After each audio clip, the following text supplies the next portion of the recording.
کله چې د ګناه کول او شیطان درته راتو او دا وسوسه یې درته کوله چې توبه مه وباسه ځکه تا لویه ګناه وکړه، الله پاک دې نه بخي، ته ورته وایه ته دروغ وایي، ځکه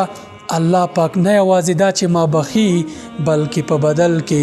اجر هم راکوي چې زه توبه وباسم، ځکه الله پاک مهربان او کریم دی.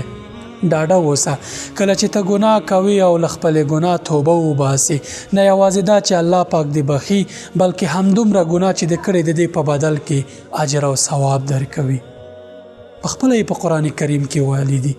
من تاب وآمن وعمل عملا صالحا فأولئك يبدل الله سيئاتهم حسنات وكان الله غفورا رحيما. څوک چې توبه وباسي او ایمان یې راوړي، یو نیک عملونه یې په وروسته وکړي له دغې توبې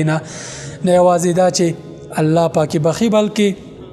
د دغې ګناه په بدل کې اجر ورکوي چې د یې له امله توبه ویستلې ده. الله پاک ډیر مهربان او پوره رحم کوونکی دی.